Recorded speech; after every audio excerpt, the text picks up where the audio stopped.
ช่วยก็จะตกนรกพ้นจากนรกก็ยังไม่หมดสิ้นกรรมนั้นผู้ชายเหล่านั้นจะเกิดเป็นสัตว์จะเป็นตัวผู้มาก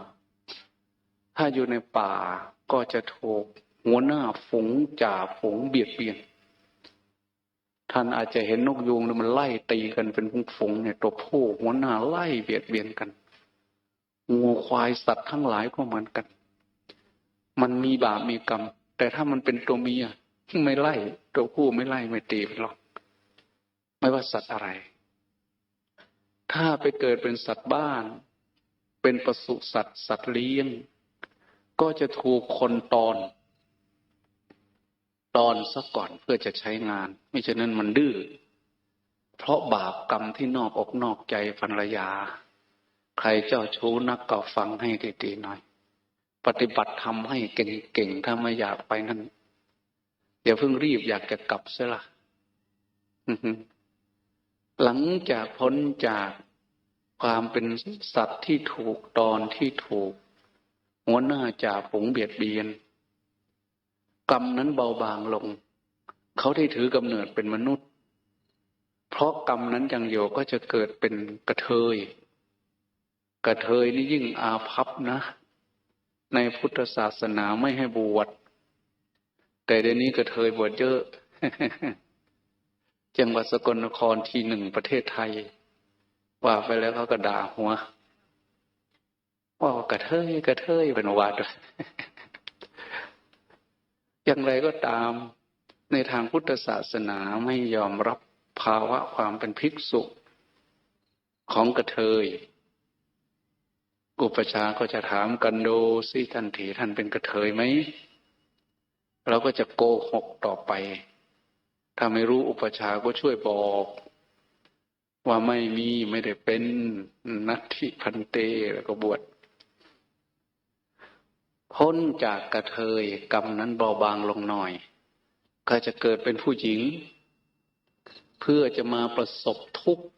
5ประการช่วยฟังให้ดีหน่อยเพราะฉะนั้นผู้หญิงทั้งหลายเนี่ยมาจากผู้ชายทั้งนั้นที่มานั่งสปงกสปงากนั่งสมาธิเก่งๆกว่าผู้ชายกว่าเยอะเพราะนิสัยผู้ชายมีมาโจจึงเข้มแข็งสังเกตดูสิเก่งกว่าผู้ชายจริงๆด้วยพอตีระฆังแม่ตี2โยมเนกขมจารินีก็มานั่งก่อนแล้วผู้ชายจริงๆมาตามหลังซะส่วนมากพอถึงตอนบ่ายก็เหมือนกันผู้หญิงเก่งกว่าน่าจะอ่อนแอกว่าเพราะว่าร่างกายนี้บอบช้ำออกลูกทีหนึ่งเลือดออกหลายร้อยซีซีถ้าว่าภาษาภาคอีสานน่ะเลือดออกบ่เครื่องคุเบ่งตาสวดตาดูนพูดลูกพูดนั่งอาตมาเคยเห็นด่าผัวไปด้วยเจ็บปวดเป็นตลาบประจืดคำนั้นคอยในหลาบตายพระพุทธเจ้าว่าเมื่อกรรมเขาเบาบางแล้วจากกระเทยเขาก็จะมาเกิดเป็นผู้หญิงเพื่อจะรับโทษทุกข์อีก5ประการ1จะต้องพบกับความทุกข์พัดพรากจากครอบครัวจากตระกูลจากบิดามารดาไปอยู่บ้านผัวไปเป็นลูกสะใภ้ของพ่อผัวแม่ผัวชีวิตของเธอจะต้องเอาใจคนอื่นเริ่มตั้งแต่วันที่ออกจากบ้านจากตระกูลของพ่อของแม่ไปเป็นลูกสะใภ้ก็แล้วนอนตื่นขึ้นมาเวลาใดก็จะลุกหลับอยู่บ้านตื่นสายๆขี้เกียจพอมาเป็นลูกไผ่เพิ่นขยันปานยังเจียมโตไว้แนวโตเป็นไผ่เพิ่น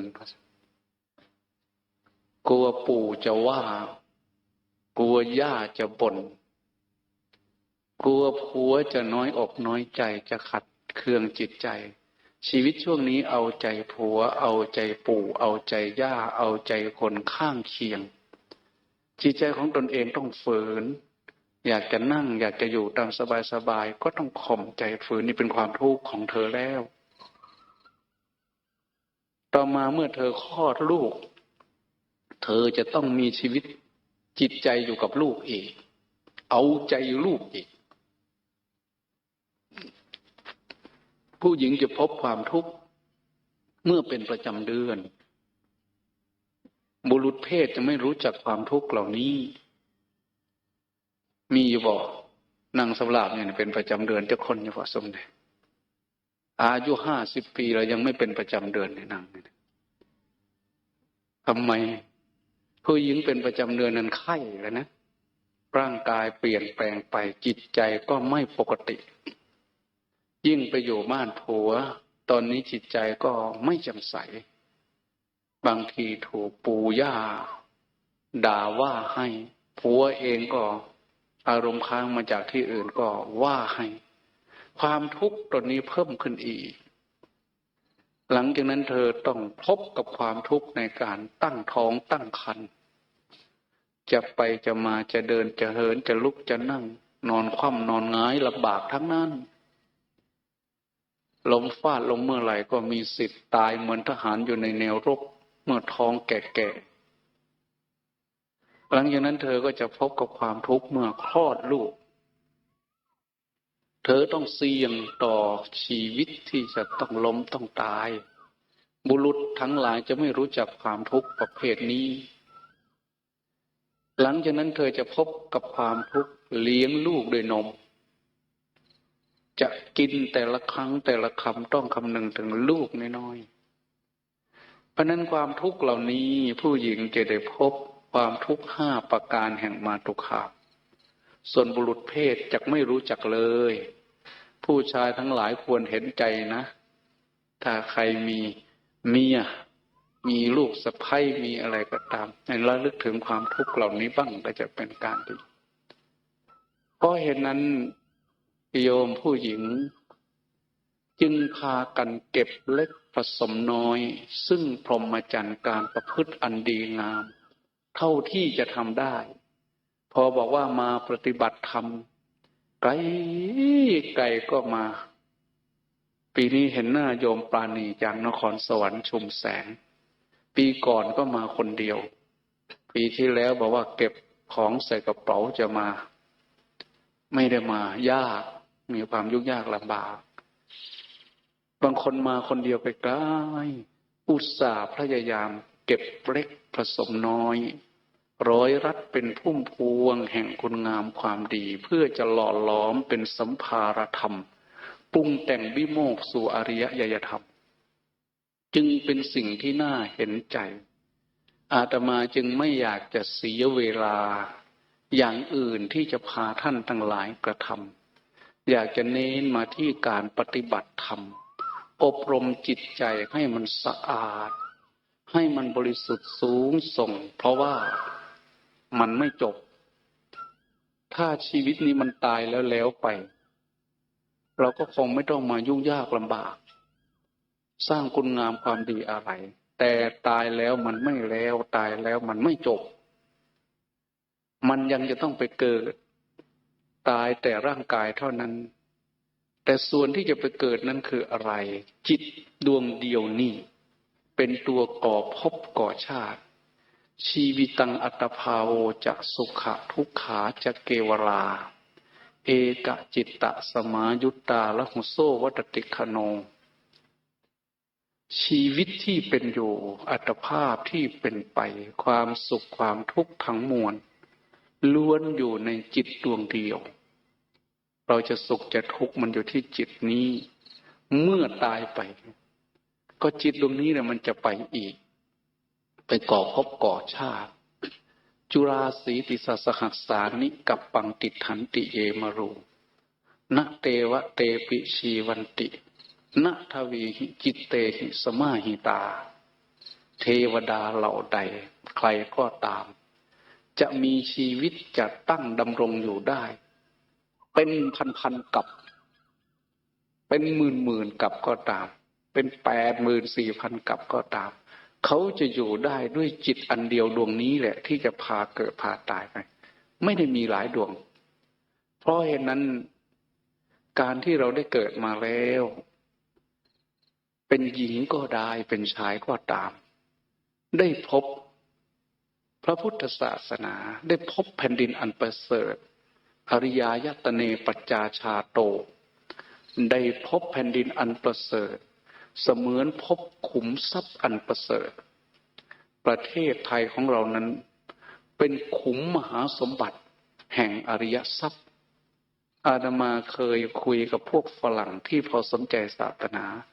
อย่างเมื่อเดือนที่แล้วมาจากฝรั่งเศสที่มาหาอาตมานั้นแกไม่พูดอะไรแกพูดว่าประเทศไทยนี้เป็นขุมมหาสมบัติขุมแห่งอริยทรัพย์ทางเมืองนอกเมืองฝรั่งทางยุโรปทางโน้นแม้จะร่ำรวยมั่งคั่งด้วยวัตถุสะดวกสบายเขารู้สึกว่าเขาเป็นกำพร้ศาสนาอันดีอันงามจึงต้องดั้นด้นมาจนถึงเมืองนี้คนไทยนี่โชคดีมากแกว่าอย่างนี้คงจะเป็นคนโชคดีเอามากๆความจริงนั้นมันก็ถูกอยู่เราโชคดีแต่อาจจะไม่รู้จักคุณค่าของโชคอันนี้เพราะฉะนั้นเวลาเรามาพบกันอย่างนี้มันน้อยจะไปทำอย่างอื่นเสียมันก็จะเสียเวลาก็จำเป็นจะต้องมาฝึกมาฝนกันพากันประพฤติปฏิบัติหล่อหลอมขัดเกลาจิตใจตรงนี้ถ้ามันจะล้มจะตายไปครั้งสุดท้ายก็ให้มันตายไปพร้อมกับอริยธรรมในจิตในใจเพื่อจะไปเกิดพบใหม่ชาติใหม่ที่วัฒนาการสูงขึ้นดีขึ้นงามขึ้นกว่าเก่าโยมผู้หญิงอยากเป็นผู้ชายก็ไม่เหลือวิสัยพระพุทธเจ้าว่าสังขารูปปฏิธรรมทำอันนำบุคคลไปสู่ความสำเร็จทุกอย่างศรัทธาศีลจาคะปัญญาทำ4ประการนี้ใครอยากได้อะไรตั้งลงไปเถิดในใจผู้หญิงอยากเป็นชายก็ได้อยากเป็นเทวดาอยากขึ้นสวรรค์ชั้นไหนอยากไปพรหมโลกอยากไปสู่พระนิพพานอาศัยธรรมอันนี้ธรรมอันนี้จะเป็นเครื่องนำส่งไปเราจึงวัดกันด้วยศรัทธาแค่ไหนศีลแค่ไหนจาคะศีลสละคมจิตคมใจปลดปล่อยใจได้ขนาดไหนมาวัดกันด้วยการเจริญสมาธิภาวนาวันนี้ขอพูดในเรื่องนี้โดยเฉพาะเป็นห่วงคุณย่าคุณยายที่แก่ที่เฒ่าไม่รู้จะอยู่ไปกี่วันเมื่อจากกันไปแล้วก็อยากจะให้เข้าอกเข้าใจชั่วระยะเวลาที่มานี้นำไปประพฤติไปปฏิบัติที่บ้านที่ช่องจนถึงวาระสุดท้ายลมหายใจเฮือกสุดท้ายเราจะตายอย่างมีศิลปะตายอย่างมีศักดิ์มีศรีตายอย่างพร้อมที่จะไปสู่สัมปรายภพที่ดีงามในช่วงนี้เป็นสิ่งที่ควรจะต้องตั้งอกตั้งใจสำหรับผู้เฒ่าเพราะฉะนั้นอาตมาว่ามันดีนะที่ผู้เฒ่าสนใจในเรื่องนี้ผู้เฒ่าเหล่านี้มีบุญเมื่อได้ฝึกฝนจิตใจถ้าเกิดล้มหายตายไปมาเกิดใหม่ถ้าไม่ได้ขึ้นสวรรค์เสียรับรองว่าไม่ตกนรกดอกปิดประตูอบายแล้วห้ามนรกแล้วถ้ามาเกิดใหม่มากๆคนเหล่านี้แหละจะเป็นผู้คุ้มครองโลกให้ยืดยาวไปคนที่เต็มไปด้วยจิตใจอันต่ำช้าเลวทรามนั้นเขาจะทำลายโลกดังที่กล่าวมาแล้วแต่ถ้าเกิดหน่อเบี้ยของบุคคลผู้มีโพธิมีปัญญาอันเป็นอริยธรรมมาเกิดให้มากๆในแผ่นดินนี้จะช่วยให้โลกนี้สงบร่มเย็นดีงามขึ้นเป็นเผ่าพันธุ์ของพุทธะขยายตัวขึ้นศาสนาพระเจ้าองค์ประเสริฐสักขันยุ่งล่างเธอบกล่างเธอเต็มดังพระจันทร์อยู่เทิงฟ้าเหมือนพระจันทร์ข้างขึ้นสว่างสวัยเหมือนพระจันทร์ข้างแรมแล้วมันก็มืดยามใดคนชั่วมากยามนั้นก็เหมือนพระจันทร์ข้างแรมพระธรรมคำสั่งสอนก็อับแสงยามใดคนดีที่สั่งสมบุญญากตาธิการไว้แต่ชาติก่อนได้มาเกิดในโลกแม้เพียงคนหนึ่งสองคนสามคนช่วยคนอื่นได้เป็นหมื่นเป็นแสนขออภัยคนขี้ริ้วขี้เหร่อย่างอาตมาเนี่ยเกิดมาชั่วระยะ40 กว่าปีคิดว่าทวงความเจริญของโลกได้ตั้งเยอะเลยทำบุญอย่างนี้เราก็ทำอย่างนี้เรียกว่าเอาบุญทวงความเจริญคือยิ่งเจริญมันจะไปหาความเสื่อม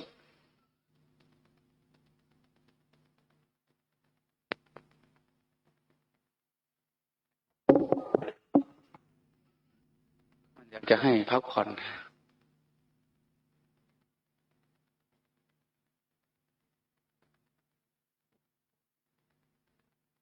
เห็นไหม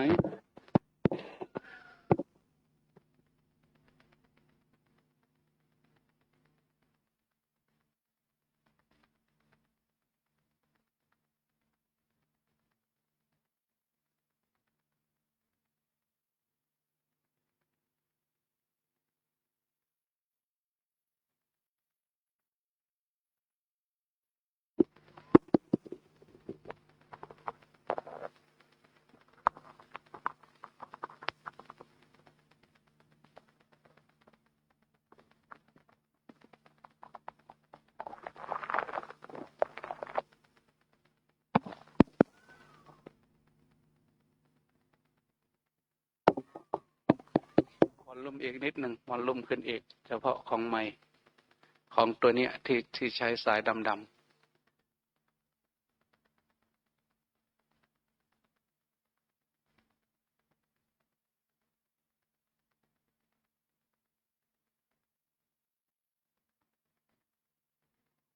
ไปบอกครูบาน้อยมาทีคนที่เคยทำอยู่ไหน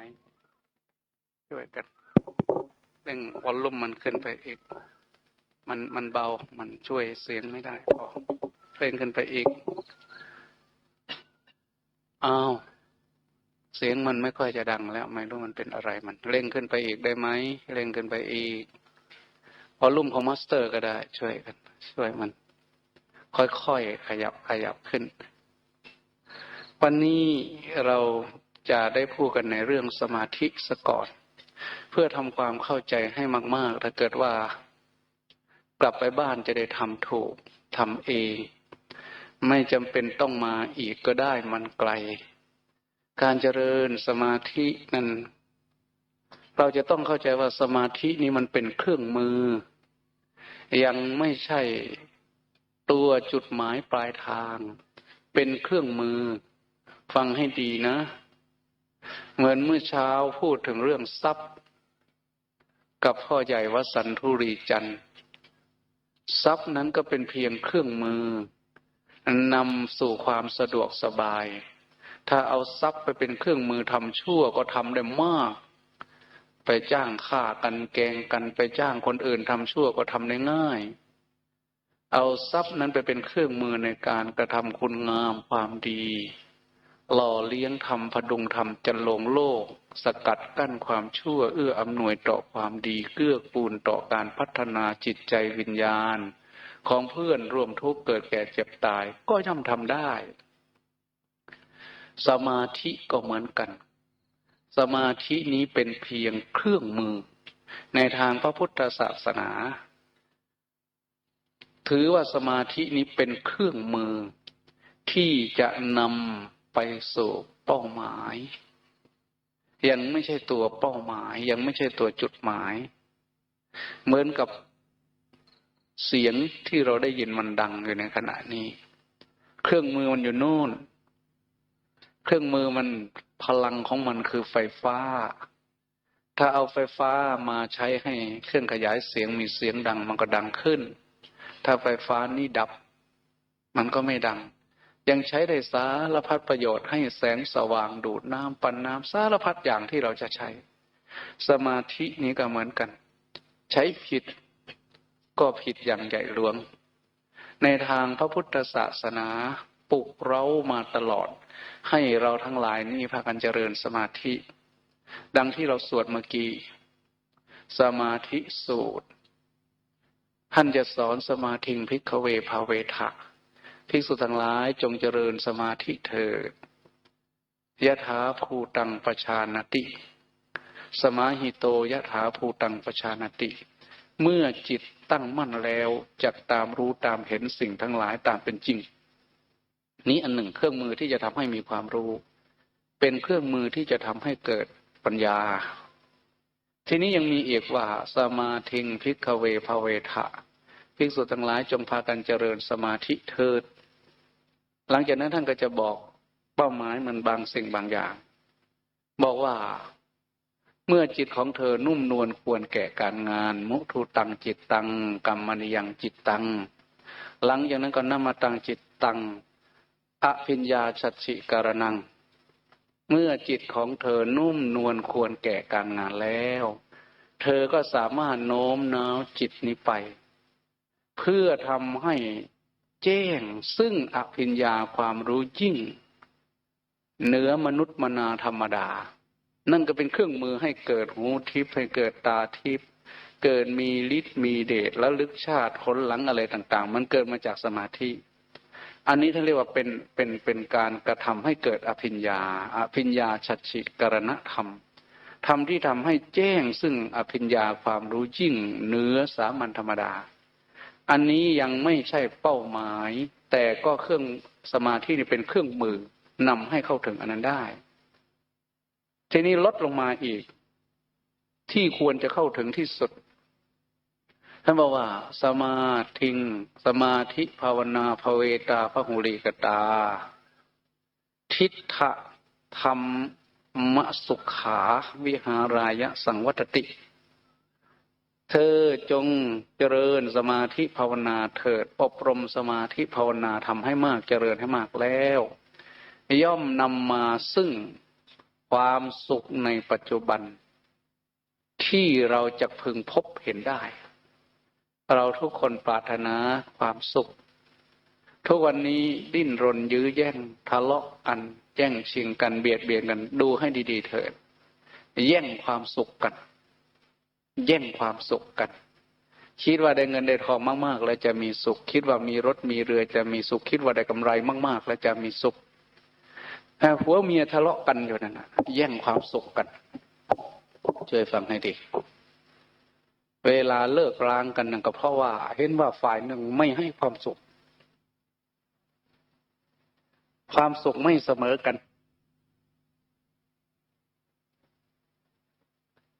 ก็เลยทะเลาะกัน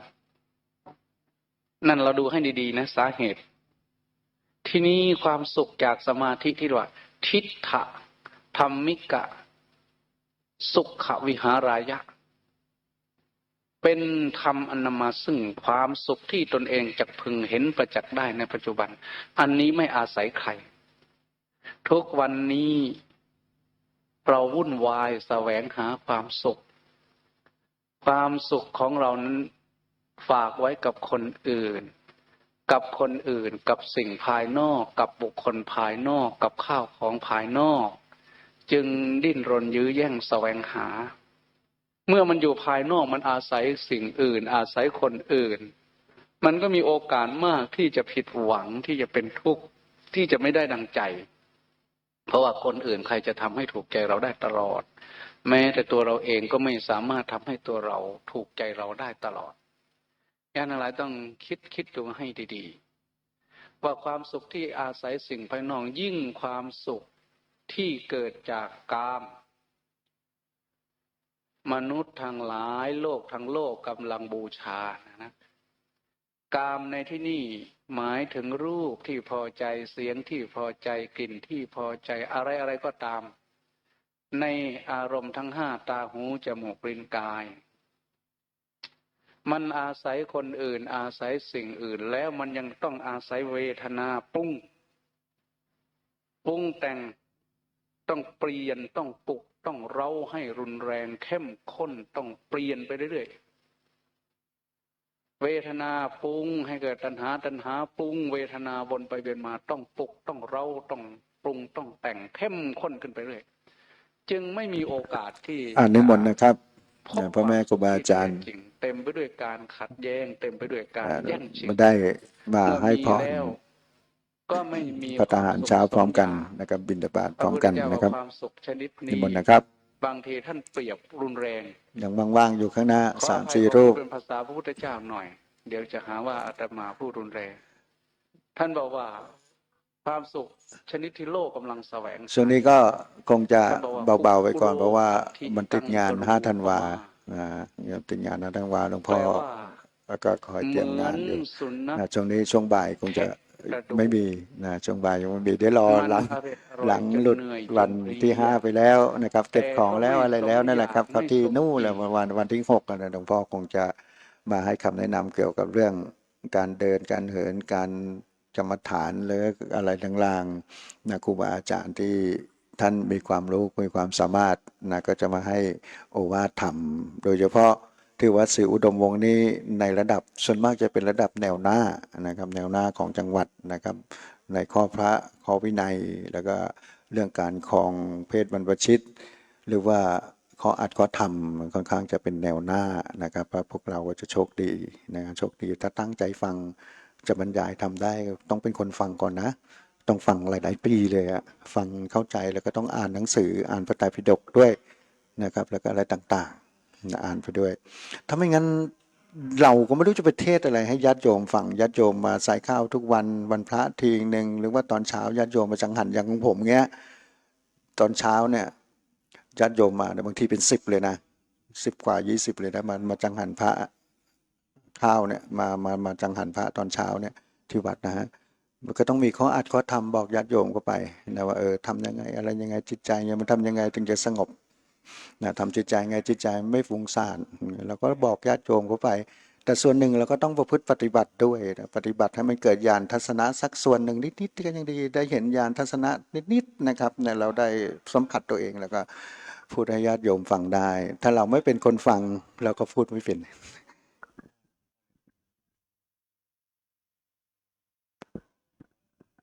เรียกอาจารย์มาก่อนอันนี้คือก็ให้คำแนะนำเพราะฉะนั้นเวลาตอนเย็นนะครับตอนเย็นบางทีครูบาอาจารย์ระดับในสมองในพระไตรปิฎกอย่างท่านอาจารย์สมปองวุฒิโตอย่างเงี้ยฮะสอนพระไตรปิฎกสอนพระบาลีใหญ่อย่างเงี้ยบางทีข้ออัดข้อธรรมของท่านนี่งัดออกมาในเนื้อเลยฮะฟังจับใจความนะครับเราก็บรรยายให้ญาติโยมฟังบางทีบวชมา10 พรรษา20 พรรษาให้ข้ออัดข้อธรรมโยมไม่เป็นพอโยมถวายเสร็จถวายทานจักรยะท้าอย่างเดียวมันก็มันยังไงอยู่มันดูเราไม่มีวิริยะนะไม่มีความเพียรอะไรด้วยนะไม่มีวิริยะไม่มีความเพียรไม่มีอะไรเลยนะผ่านไปวันๆอันขอแรงครูบาอาจารย์ทัก4-5รูปแป๊บหนึ่งครับครับช่วยกันอ่าอ๋อทำที่ใส่บาตรหนุ่มๆหนุ่มๆเมื่อก่อนโบสถ์ยังไม่เสร็จนะอยู่ปีหนึ่งโบสถ์ยังไม่เสร็จพระมาประมาณ80 กว่ารูปนะหลวงพ่อบอกอ้าวรับภาษาพระเทปูนไปกันทั้งหมดนี่แหละครับนะคนไหนยกปูนไม่ไหวก็เสิร์ฟน้ำไปคนละถัง2 ถังนะชายนอกนั้นวิหารคตนะพระทั้งนั้นเลยนั่นนะรถพระธรรมเลยนะพระเทเรียบเลยนะช่วยกันคนละไม้คนละมือแป๊บเดียวครึ่งวันไม่ถึงวันดีนะเรียบร้อยเลยฝีมือพระทำสบายนะมาฝึกขันตินะความอดทนนะมาสะสมบุญกุศลนะกุศลอะไรหลายอย่างที่เราพอทำได้แล้วก็สะสมไปสะสมไปเอาไว้เพื่อเวลาเราตายเราจะได้มีอะไรนึกถึงบ้างกุศลนะเพราะจิตเราเนี่ยมันไม่ค่อยนึกนะกุศลนะจริงไหมอาจารย์นะไม่ค่อยนึกนะนึกถึงอะไรก็ไม่รู้ทำไมมันต้องทำกุศลอะไรมันแรงๆให้มันจำไว้บ้างเวลาเราจะตายเรานึกถึงกุศลเราสบายนึกว่านึกถึงศีลนี่หรือนึกถึงศีลหรือนึกถึงข้อวัดของเราสบายนะตายไปแล้วก็รู้แล้วเพราะแนวทางพระพุทธเจ้าวางไว้แล้วถ้าจิตใจเกาะกุศลเราก็ไม่เป็นเทวดาจิตมันเกาะอยู่กับตัวก็กลับมาเป็นมนุษย์จิตสุดท้ายเราต้องทำให้มันจำไว้บ้าง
เอาข้าวมาใส่บาตรเด้อ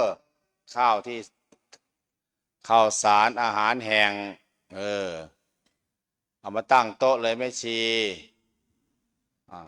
มาตั้งโต๊ะตรงนี้เลยเนี่ยตรงที่เนี่ยตรงที่เนี่ยจดชื่อทุกวันเนี่ยอย่างน้อยก็ทำท่าใส่บาตรทุกอย่างต้องมีแบบอย่างเนี่ยสร้างบ้านก็ต้องมีแบบเนี่ยเทวุตติ้งเทเสาก็ต้องมีแบบเสา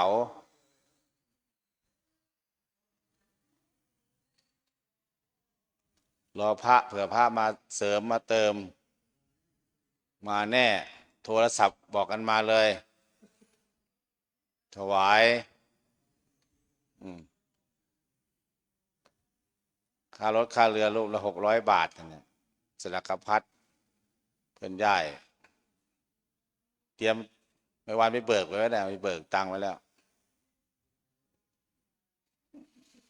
ถวายพระทำบุญกับพระนี่ดีที่สุดแล้วแหละบางคนก็โอ้ยทำบุญกับหมาดีกว่าแหมฟังแล้วน้อยใจ เอาก็มีช่องทางให้เขาว่าตัวนิ่งๆไว้เอาบูชาข้าวเด้อแม่ชีแม่พราหมณ์เด้อแม่สิริมาพระรับรักษานามสกุลเพิ่นเด้อนางสิริมากับนางอะไรนะที่เอาน้ำร้อนมาใส่กันน่ะเจนสิริมาเนี่ยกับนางอะไรนะนางสิริมาเนี่ยไปแย่งสามีเขาวะแล้วนางอะไรอาจารย์เบอร์ 1คนหนึ่งมีผัวก็อยากทำบุญอยากใส่บาตรจ้างโสเภณีมาจ้างนางสิริมาน่ะมานอนกับผัวไปเสงอโอ้ยนางนี่ก็โง่เว้ยอยู่ดีมีสุขก็มามักลำบากหาข้าวหาน้ำไปใส่บาตรนางนี่ไปนอนกับผัวเขานางสิริมานอนกับผัวก็2-3 รอบติดใจวะล่ะอยากครอบครองเนี่ยอยากเป็นเจ้าของก็เลยน้ำร้อนกำลังเดือดบุ้งบุ้งบุ้งบุ้งนางมากับสาดน้ำร้อนไม่ร้อนเอาด้วยอะไรเดี๋ยวต้องไปเปิดฟัง ไปเปิดดูอีกทีหนึ่งหลวงพ่อเนาะฟังไปปริวัติในชาดกประสูตรพระวินัย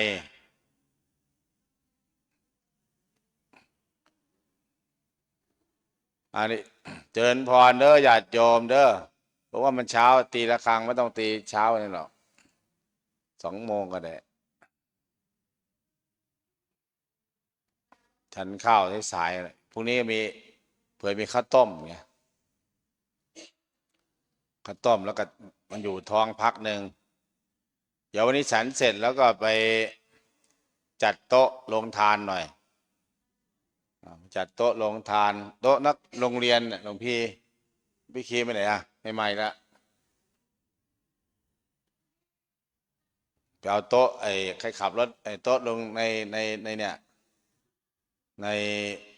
ศาลาเนี่ยโต๊ะเล็กๆ4 เหลี่ยมเอาไปตั้งโต๊ะลงทานไปตั้งโต๊ะพยาบาลเต็นท์เสร็จแล้วหลวงพี่บังกรไปพาพระไป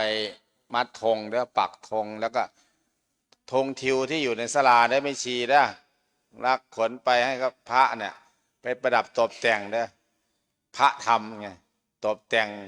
ธงทิวตามห้อยตามเต็นท์ตามอะไรที่นั่งร้านเนี่ยที่สวยมันเป็นวัฒนธรรมเนี่ยเราไปภาคเหนือเนี่ยแต่ว่าอาจารย์แหลมต้องตรงที่ใส่บาตรธงทิวเต็มหัวเลยมันทำซุ้มนะไปสุรินทร์เนี่ยเขาก็ทำซุ้มดอกไม้สีม่วงสีชมพูพระเดินลอดซุ้มไปยอมใส่บาตรโอ้ดูแลงามจ้ะของเรามีอยู่แล้วในตุงยาวตุงสั้นไม่ชีได้ช่วยกันประดับเด้อผู้เฒ่าถ้าอยู่ภาคกลางเนี่ยแต่มาไม่มีอยู่ได้ล่ะภาคกลางเนี่ยล้นแบบ ธรรมดาธรรมดาแต่คนอีสานก็ทำตุงเป็นตุงธงชาติก็ได้ ดูแล้วเป็นสวยงามดี เดี๋ยวปีหน้าจะซื้อพัดลมร้อนมาให้1 ตัว 2 ตัว 3 ตัวซื้อสัก4 ตัวเอามีแล้วผมไม่เห็นอยู่ที่ห้างอะไรเนี่ยบิ๊กซีเนี่ยพัดลมอะไรโยมเนี่ยพัดลมร้อนแบบลองเสียบปลั๊กเลยร้อนจริงๆแบบเบอร์ 1เบอร์ 2มันนะพอดเบอร์ 3ป๊าดเหมือนไดมันก็เอาไดเป่าไอ้ร้อนๆนะอันละ1,200ก็ไม่แพงหรอก1,200 1,500มาเสียบปลั๊กเลยฟืดบ่ถามว่าพัดลมร้อน พัดลมร้อนกับพัดลมเย็นเนี่ยพัดลมร้อนกินไฟกับพัดลมเย็นเนี่ยกินไฟเปล่ามันเพื่อจะทำความร้อนได้ธรรมดาเดี๋ยวคนก็นักวิทยาศาสตร์ว่าเก่งยังไม่เก่งเท่านะ1แดดออกเนี่ยเขานักวิทยาศาสตร์แดดออกเขาเก็บแดดนะเขาเก็บแดดใส่มาแบตเตอรี่แล้วใช้ยามกลางคืนนะพลังงานแสงอาทิตย์เก็บแดดใส่รถยนต์ได้เขาก็เก่งนะคิดค้นแล้วก็ฝนตกก็ทำอะไรสร้างแท้งมาเก็บน้ำได้แปลกดีสร้างสระสร้างน้ำแต่ยังนักวิทยาศาสตร์ยังค้นไม่เจอนะเก็บความหนาวไม่เก็บไว้ยังไงเนาะความหนาวเนี่ยใส่ตรงไหนไว้เนาะซื้อเครื่องสูบแบบเข้าไปในห้องแล้วก็ปล่อยนักวิทยาศาสตร์โอ้ยไปทำไมความหนาวซื้อเครื่องมาทำน้ำแข็งยังทำได้เลยทำแอร์นะเขาก็เก่งทำแอร์แต่มันกินไฟนะที่ว่าเราต้องการพลังงานธรรมชาติไง1แสงแดดก็เก็บได้ฝนตกก็เก็บน้ำได้แต่หนาวเก็บไม่ได้ผมว่าเขากำลังคิดค้นอยู่หิมะที่ประเทศอะไรประเทศทิเบตพระทิเบตเนี่ยเขาต้องสวดมนต์เนี่ยพระทิเบตแก้หนาวสวดมนต์กินน้ำร้อนน้ำชาโอมมณีมณีมณีอะไรเนี่ยนับรูปมาคำไปเลยโอมมณีเนี่ยใช้พลังงานเนี่ยโอมมณีมณีนะพระทิเบตเขาอยู่เยือกเขาหิมาลัยเนี่ยเยือกเขาหิมาลัยเยือกเขาแห่งไอ้น้ำอะไรน้ำแม่น้ำโขงเนี่ยที่น้ำโขงไหลลงมาเนี่ยนะแล้วก็เยือกเขาแห่งความหนาวอยู่ใกล้ๆฟ้าน่ะภูเขาเนี่ยคนก็ขึ้นพระเขาอยู่ได้ยังไงยังเป็นตะเงืดอยู่หนาว-3 -4 -5อันนี้ของเรายังไม่ลบเลยนะของเราแค่อะไรนะวันนี้เท่าไหร่10เท่าไหร่นะ17ยังไม่ลบมั้งน่ะ17ยังหนาวซ้ำนี่เราเพราะเราไม่เคยหนาวไงพระทิเบตเขาอยู่กันยังไงอย่างอินเดียก็ใกล้ๆหน่อยนึง17 องศาเซลเซียส18แล้วเนี่ย18แล้วเนี่ยวันนี้กลางวันเป็นไงโอ้หน้าแตกนะ30 องศาเซลเซียสคืนนี้เป็นไงคืนนี้ก็อยู่ประมาณ17 องศาอุ่นๆเลย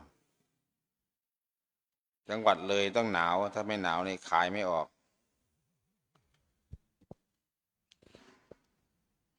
รถคันนี้มาจากไหนเนาะโยมพ่อโยมแม่มาจากไหนเนาะมาจากภูหลวงบ่ไรจอมโอ้ไอต้นน้ำเลยตาดบ่มากับสายพระบ่พระองค์ไหนนะที่มาจากมาจากเชียงใหม่น่ะครูบาไหนเนาะที่เอารถนาของพ่อบ่มาแวะภูหลวงนี่มั้ยบ่ใช่บ้านนี้ไหม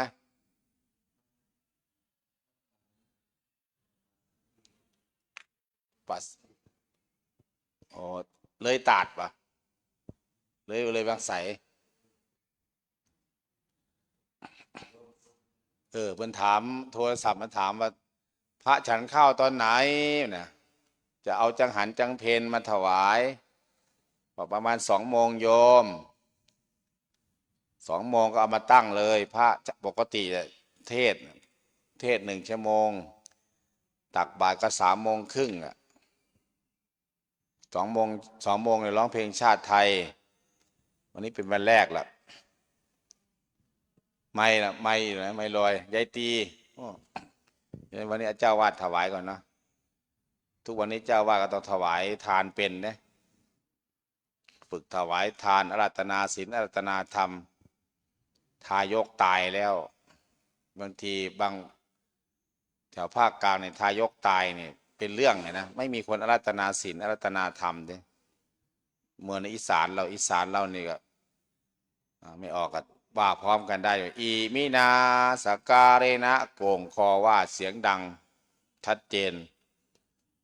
ถ้าเป็นภาคกลางอีมินาสการะนะตั้งพุทธังไอปูชิยามะอีมินาสการะนะว่าแต่คนเดียววันนั้นทายกปวดท้องเข้าโรงพยาบาลไม่มีใครพาว่าเอาใครถวายทานแล้วไปมาเสร็จเจ้าวาด เพราะพวกเราเนี่ยพระเนี่ยต้องผ่านนักธรรมตรีนะผ่านหรือยังเนี่ยนักธรรมตรีเนี่ยหลวงพ่อหลวงอุตริตผ่านยังฮะโทเอกว่ะแต่เอกเฉยผ่านแต่ไม่ศาสนวิธีต้องเป็นนั่นน่ะตั้งโต๊ะหมู่บูชาตั้งพานพุ่มตั้งอะไรต่างๆจัดงานเนี่ยงานราชพิธีเนี่ยพวกเราต้องเป็นนะเราเป็นแล้วก็สอนโยมแต่เราไม่เป็นแล้วก็ถามวัฒนธรรมพานพุ่มอยู่ไหนเนาะซ้ายหรือขวาเนาะพุ่มเงินพุ่มทองไงไอ้นู่นไอ้นี่ต่างๆเหมาะสมหรือเปล่าอันนี้คือนอกอยู่ในศาสนพิธีของเราก็ต้องธูปเทียนตั้งดอกไม้พระพุทธรูปสมัยก่อนมาเนี่ยเขามาใหม่ๆเนี่ยที่นี่เขาตั้งโต๊ะหมู่บางที่ไม่มีนะไปสวดมนต์เนี่ยก็สวดอย่างเงี้ยไม่มีโต๊ะหมู่แถวบ้านหลวงพ่อบุญมายังมีเลยแถวเอราวัณไม่มีโต๊ะหมู่บูชาก็ตั้งก็มีเอาขันใส่ดอกไม้มามีธูปมีเทียนมีดอกไม้อาราธนาศีลอาราธนาธรรมเราเงี้ยเอาโต๊ะหมู่ไปไหนไม่มีโต๊ะหมู่เขาบอกไม่ใช้หรอกเอามาใช้ตอนสวดมนต์ตอนเผาศพแล้วเขายังความคิดเราก็ต้องผมว่ามันอย่างน้อยพระเราก็ต้องใส่ข้อความไปด้วยใส่ความรู้ไงดอกไม้ทูบเทียนคืออะไรคือความหมายเด็กและเยาวชนคนรุ่นใหม่จะได้เข้าใจไม่งั้นก็คนรุ่นนั้นไม่ตายสักทีก็เลยไม่มีห้ามทำโต๊ะหมู่บูชาไม่มีแล้วเราก็ต้องเป็นพระเราก็ต้องสอนญาติโยมอาราธนาศีลอาราธนาธรรมอาราธนาพระบริตรถวายต่างๆก็ปินหนังสือมาให้โยมท่องกันว่าไม่ออกคุมนั้นคุมนี้บางทีก็วันพระก็ให้โยมสร้างสตอรี่สร้างอะไรใหม่ๆขึ้นมาสวดอิติปิโสพหุงนะโยมพระไปตักอาหารหรือว่าท่องอะไรท่องผิดท่องถูกพระก็ฟังแล้วก็ปรับให้คะแนนพระก็โยมว่าได้ถวายทานอะไรต่างๆก็ไม่ต้องไปเก่งกับทายกคนเดียวหรอก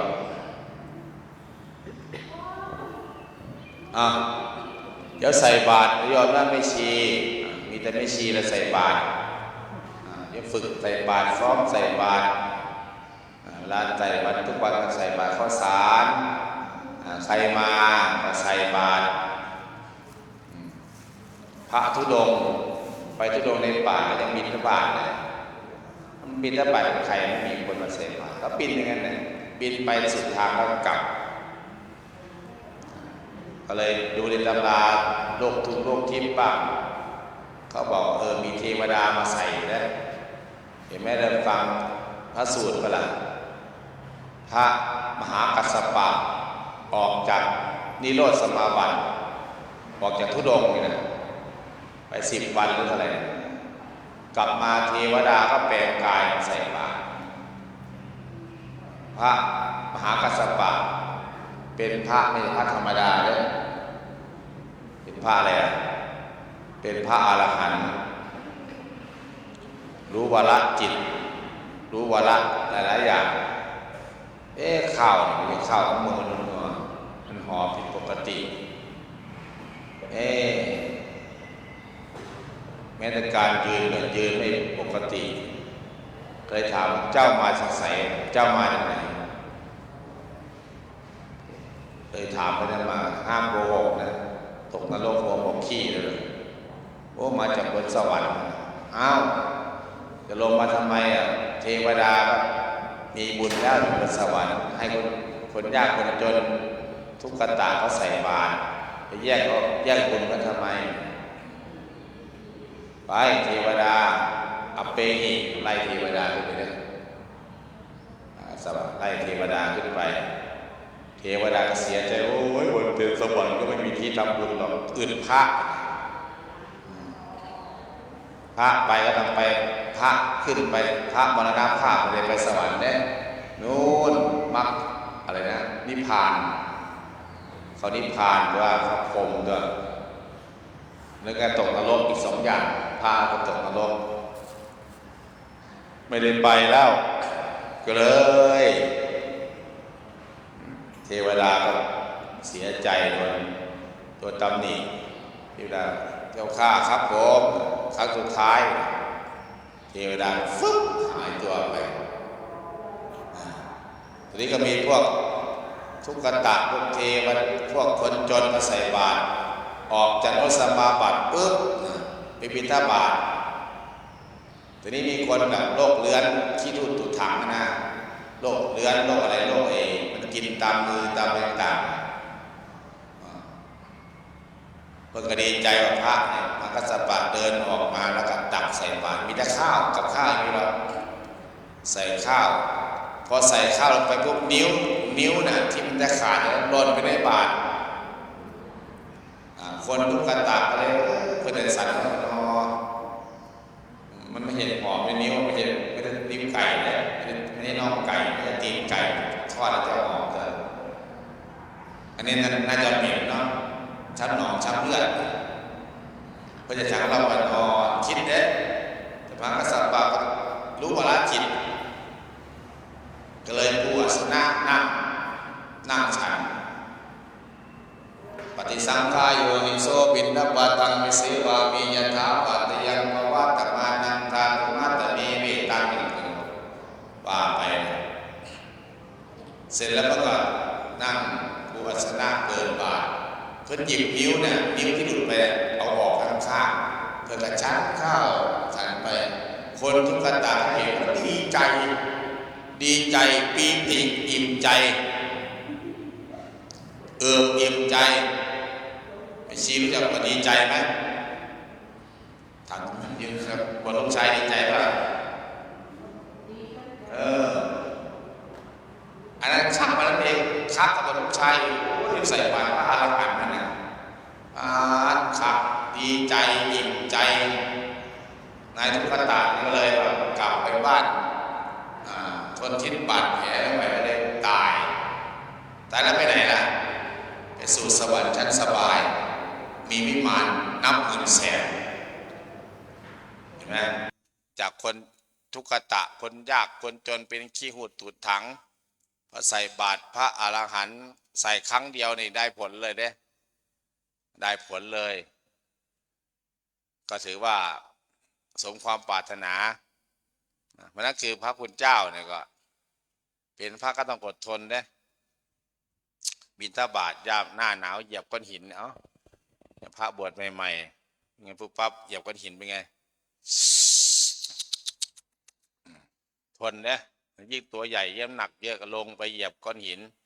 บางทีไม่มีก้อนหินอย่างเดียวมีฮอดขวดM100ขวดเหล้าเขาคว้างข้างทางบางทีเราก็เคยเนาะสมัยเป็นคฤหัสถ์เคยแบบหลวงพี่อ้วนกินเหล้า ปิ้งข้างขี่มอเตอร์ไซค์กินเหล้าหมดขวดแล้วก็ฟังใส่ข้างทางไม่นึกว่าเจะของจะได้มาบวชว้ายเดี๋ยวทุดงเจอแต่ขวดเหยียบแต่ขวดวิบากกรรมไงฟังนั้นเหยียบแต่ขวดเอ๊ะทำไมเหยียบแต่ขวดองค์อื่นก็ไม่เหยียบขวดก็เลยครูบาอาจารย์ถามถามจริงๆถามจริงตอบจริงถามตรงๆตอบตรงๆนะสมัยเป็นคฤหัสถ์กินเหล้าเคยทิ้งขวดเหล้าใส่ถนนไหมวะโอ้ตัวมันเลยครับมันเลยครับเนี่ยพี่ว่าพระเลยว่าโอ้กูว่าแล้วมึงต้องเหยียบขวดเพราะว่าไปทิ้งเพราะว่าอะไรอ่ะสมัยเป็นคฤหัสถ์อายุ15 16 17 18 19ยังไม่ได้บวชทิ้งขวดบ้างแล้วใครเหยียบเนี่ยไม่ใช่พ่อแม่เหยียบเนี่ยพระเหยียบบิณฑบาตอ่ะเจ้าของมาบวชกับของก็เจอเนี่ยเจอวิบากกรรมแต่เราบิณฑบาตเป็นพระธุดงค์เนี่ยเราก็ต้องเสี่ยงเนี่ยอย่างหลวงพี่มังกรเนี่ยอาจจะหมิ่นเมย์อยู่แล้วแกไม่เคยใส่บาตรสมัยคฤหัสถ์ไปบิณฑบาตองค์เดียวเนี่ยไปธุดงค์องค์เดียวเนี่ยอดข้าวเนี่ยเอ๊ะทำไมกูอดข้าวทำไมบ้านนี้เมืองนี้ก็ไม่ใส่บาตรกันวะบ่นโยมเนี่ยเรียกกันบ่นโยมเด้ไปเล่าองค์นั้นฟังแล้วเอ้ยผมบิณฑบาตบ้านตั้ง500 กว่าหลังคาเดินผ่านไม่มีใครใส่บาตรผมเลยมันเป็นอย่างมันเป็นตะเงิดเท่าว่าเนี่ยพระเราก็ถามถามจริงๆถามตรงๆตอบตรงๆเป็นฆราวาสถ์เคยใส่บาตรกี่ครั้งจำได้ไหมโอ้ผมทำได้ผมใส่ไม่เกิน3 ครั้งเลยนะแมวนั่นนะก็ไม่ได้แล้วมันเคยใส่บาตรมันเคยให้ทานอย่าลืมนะใครให้ทานใครเคยให้ทานใครรักให้ทานน้ำทานข้าวหรือว่าทานให้หมูให้หมาให้น้ำท่วมต่างๆมันเป็นอานิสงส์นะโยมยิ่งให้ยิ่งรวยยิ่งให้ยิ่งมีมันงอกเหมือนกับต้นยูคาลิปตัสตัวเนี่ยตัด1งอกออก3เนี่ยมันต้นอะไรต้นสักเหมือนต้นอ้อยเนี่ยตัดแล้วยังได้เหลือตอเนี่ยมันไม่หมดเลยมันนั่นคือการให้ทานการรักษาศีลการภาวนาเนี่ยไม่นะพระคุณเจ้าใครที่เคยเข้าปริวาสมาแล้วเนี่ยเข้าบ่อยๆมันหายแล้วล่ะมันไม่หายหรอกรักษาเนี่ยเคยป่วยไหมล่ะไปหาหมอฉีดยาเข็มเดียวหายไหมกินยาเม็ดหนึ่งกินยาชุดหนึ่งหายไหมบ่หายบางทีซื้อมา5 ชุด 10 ชุดก็ยังไม่หายโรคไข้มาเรื้อรังเนี่ยขีดแล้วขีดอีกขีดอีกขีดแล้วเนี่ยก็ยังไม่หายเนี่ยขีดแล้วขีดจนหมดเงินเห็นไหมหมดเงินเนี่ยเพราะอะไรวิบากกรรมแต่เมื่อเรา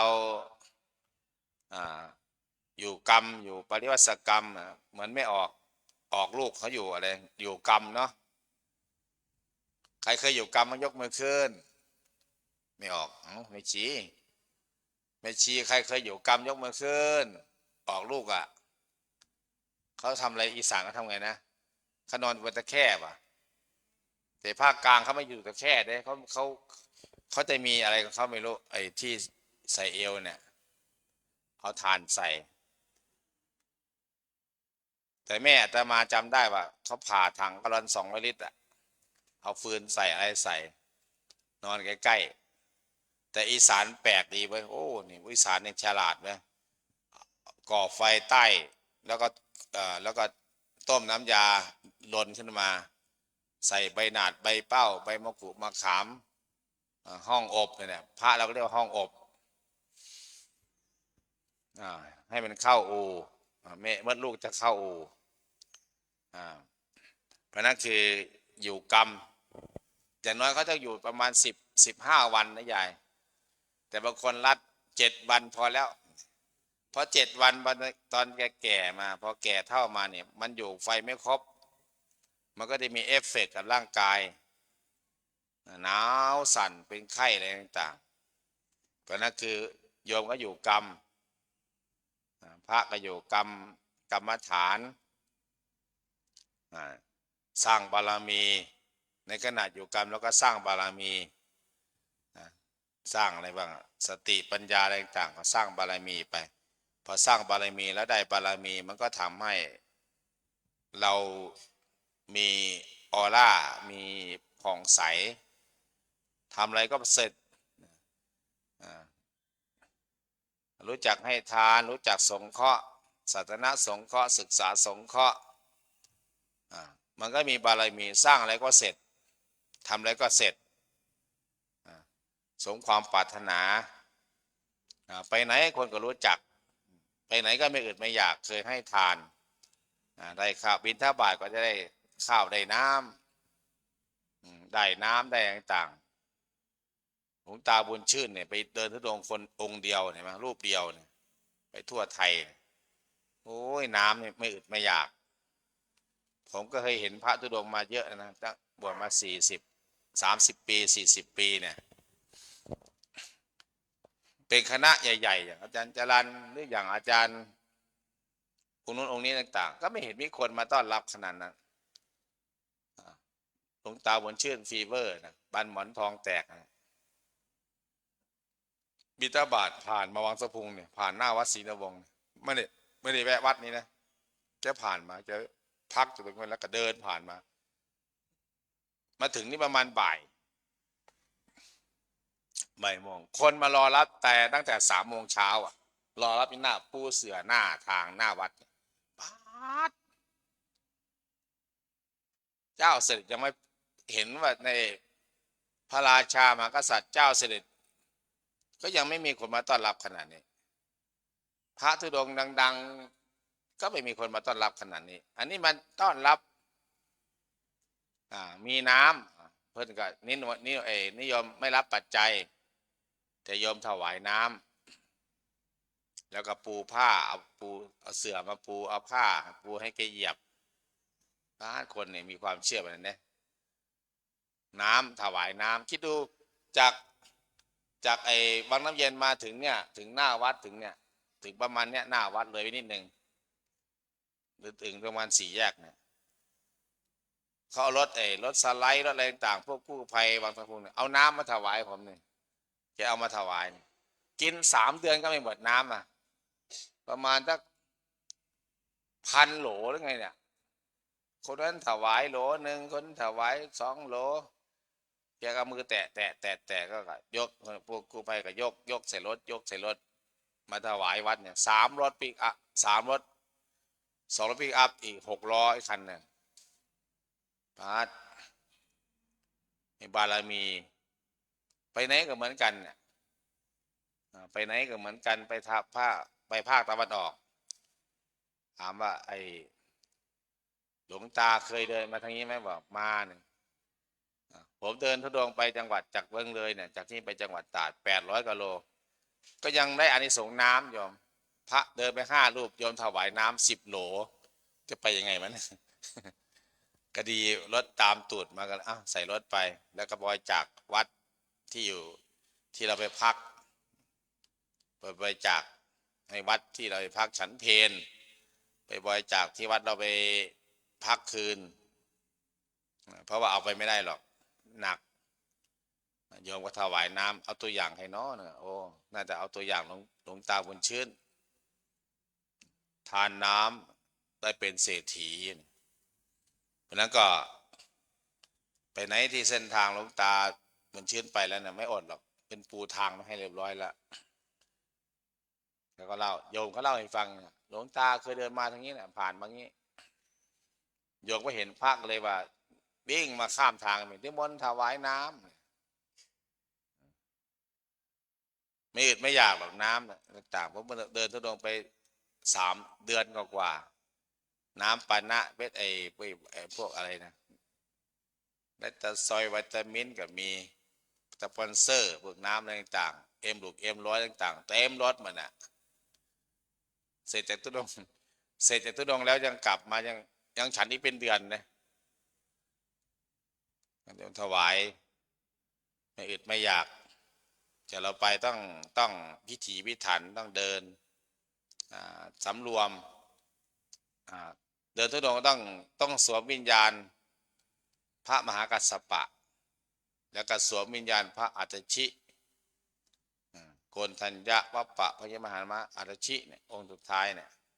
องค์นี้ไม่เทศไปเก่งแต่ห่มผ้าสวยอากัปกิริยาดี เดินสำรวมจนพระมริตะกุริตะหรือว่าพวกพระโมคคัลลาสารีบุตรเคารพศรัทธาเลื่อมใสเพราะว่าเป็นแบบอย่างที่ดีเพราะนั้นเราก็เป็นแบบอย่างดีคือการใส่บาตรด้วยโยมสายพอต้องควรแล้วเนาะพอดีแล้วอุ่นๆกำลังหิว2:30แล้วก็กราบพระไหว้พระก่อนไหว้พระสวดมนต์กันก่อนอะระหังสัมมาสัมพุทโธภะคะวาพุทธังภะคะวันตังอภิวาเทมิกราบสวากขาโตภะคะวตาธัมโมธัมมังนัมสสามิกราบสุปฏิปันโนภะคะวะโตสาวกสังโฆสังฆังนามามิกราบนะโมตัสสะภะคะวะโตอะระหะโตสัมมาสัมพุทธัสสะนะโมตัสสะภะคะวะโตอะระหะโตสัมพุทธัสสะนะโมตัสสะภะคะวะโตสัมมาสัมพุทธัสสะครั้งหนึ่งนะโมญาติโยมก็มีแต่แม่ขาว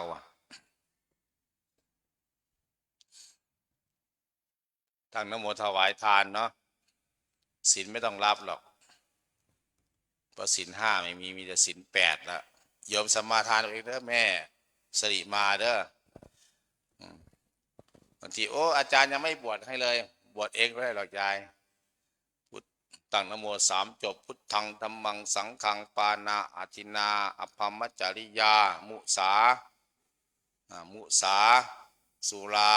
วิกาอาจจะคีตวามาลาคันทะวิริปันนะแล้วก็ปุจจาเสนะมหาสยนาเวรมณีอิมานิอัฏฐสิกขาปทานิสมาธิยามิ3จบศีลเรากับเต็มแล้วใหญ่ตั้งนะโม3จบถวายทานนะโมตัสสะภะคะวะโตอะระหะโตนะโมตัสสะภะคะวะโตอะระหะโตสัมพุทธัสสะนะโมตัสสะอะระหะโตสัมมาอิมังสูปะพยัญชนะสัมปันนังสารีนังอุตตกังวลังพุทธัสสะอุเชมะเอตานิมยังพันเตพัตตานิสัปปริวารานิภิกขุสังคัสสะโอโนจยามะสาธุโนพันเตภิกขุสังโฆหิมานิสัปปริวารานิปฏิคันหาตุอัมหากังทีฆาราตังสุขายะข้าแต่พระสงฆ์ผู้เจริญข้าพระเจ้าทั้งหลายขอน้อมถวายนิวรณ์ทั้งหลายเหล่านี้ของข้าพระเจ้าทั้งหลายเพื่อให้เป็นประโยชน์และความสุขแก่ข้าพระเจ้าทั้งหลายและญาติของข้าพระเจ้าทั้งหลายมีมารดาบิดาปู่ย่าตายายผู้อุปชฌาย์อาจารย์สามีภรรยาบุตรธิดาญาติกาทั้งหลายตลอดทั้งสรรพสัตว์ทั้งหลายเจ้ากรรมนายเวรขอจงได้รับส่วนบุญส่วนกุศลที่ข้าพเจ้าทั้งหลายได้กระทำในวันนี้ตามความประสงค์ของข้าพเจ้าทั้งหลายจงทุกประการเทินสุทธินังวัฏเมธานังอาสวัคทยาวหังนิพพานะปัตโยโหตุสาธุปโลกยักษ์นะโมหลับบ่นะโมตัสสะภะคะวะโตอะระหะโตสัมมาสัมพุทธัสสะ นะโมตัสสะภะคะวะโตอะระหะโตสัมมาสัมพุทธัสสะนะโมตัสสะภะคะวะโตอะระหะโตสัมมาสัมพุทธัสสะยัคเคพันเตสังโฆชนาตุอายังปตมภาโคมหาเถรสสะปาปูนาติอวเสสาภาคาอามากังเจวะปาปูนาติภิกขุนันจะสมเนรานังกหัตถานังเตยถาสุขังปริพุนชันตุ สาธุประเคนจะให้พรโยมเลยเสร็จแล้วก็ไปเดี๋ยวแม่ชีไปตั้งแถวอีกเด้อแล้วก็ไปตั้งแถวดวงวิญญาณปวดผีปีศาจก็มานั่งใส่บาตรทั้งมีชีวิตอยู่ทั้งวิญญาณก็วันนี้เป็นวันแรก เมื่อวานเข้าปริวาสแล้วก็วันแรกบิณฑบาตที่ลานธรรมข้าวสารบิณฑบาตตอนเช้าก็ญาติโยมก็วันแรกๆก็จะเป็นงี้แหละพอหลายๆวันก็โยมก็เริ่มทยอยมาแต่สังคมโลกมันเปลี่ยนแปลงไปสมัยก่อนบวชชีพราหมณ์ช่วงอย่างเงี้ย 5 ธันวาหนาวเนี่ยคนมาหลายสมัยก่อนไม่มีสวนยางไม่มีอ้อยมีแต่ข้าวทุกวันนี้เขาน้อยบอกว่างตัดอ้อยกรีดยางหยอดน้ำกรดคนรุ่นเก่าตายไปแล้วไม่ได้หยอดน้ำกรดไม่ได้กรีดยางไม่ได้ตัดอ้อยเกี่ยวแต่ข้าวพอยุคนี้เปลี่ยนนี้พศนี้ก็เริ่มเปลี่ยนเราก็ต้องปรับคณะสงฆ์ต้องปรับสภาพไปแล้วก็ขอโมทนากับญาติโยมขอขโมทนาให้กับพระคุณเจ้าผ่าน1 ราตรีแล้วก็ตอนเย็นสวดอีกหลังจากฉันเสร็จแล้วก็ล้างบาตรผมก็จะประกาศขอแรงพระคุณเจ้าไปตากแดดฝรั่งก็จะมาจ้างตากแดดเนาะเราก็ไปตากแดดยก โต๊ะจัดโต๊ะลงทานจัดทุงก็เรียกว่าตุงไอชีแม่พางก็ไปจัดช่วยกันเด้อจักเพนจักเที่ยงกันแต่แล้วว่าขยับรูปในหลวงใหม่บุรพมหากษัตริย์11 พระองค์นะมันจะเฉียงไปเยอะไปกับแนวตรงนิดนึง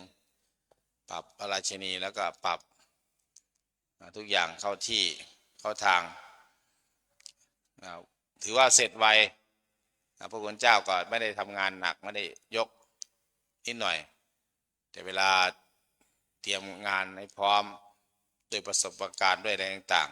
ๆขอโมทนากับพระคุณเจ้าที่ได้มาเข้าร่วมอยู่ประพฤติปฏิบัติธรรมเป็นสีสันเป็นองค์กรหนึ่งแล้วก็ญาติโยมแม่ชีแม่พราหมณ์มาช่วยกันประดับตกแต่งที่ทางคณะแม่ครัวบ้านน้อยนาบุกม่วงมุสไลที่ใส่บาตรแล้วก็ดูแลอาหารขอให้มีแต่ความสุขมีแต่ความเจริญรุ่งเรืองก้าวหน้าหายทุกข์หายโศกหายโรคหายภัยสัมมาข้อเสด็จจังไรจงหายไปมีแต่ความสดชื่นเบิกบานและแจ่มใสด้วยกันทุกท่านทุกคนเทินเจริญพรรับพร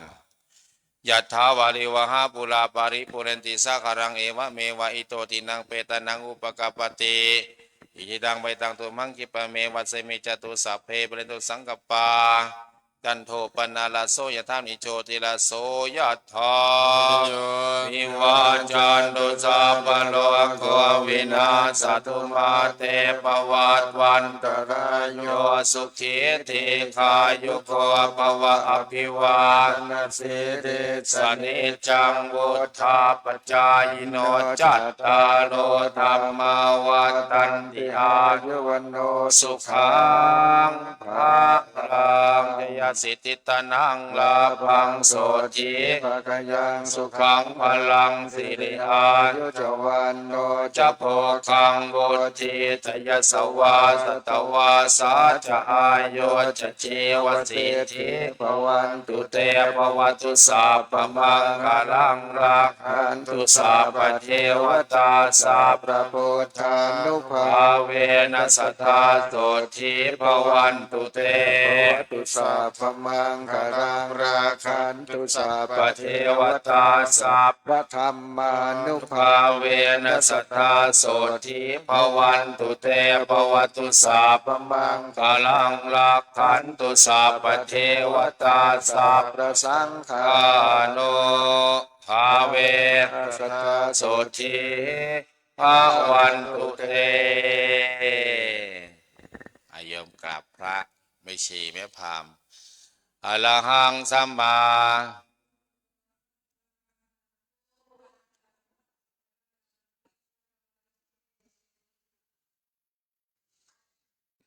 สวากขาโตภะคะวะตา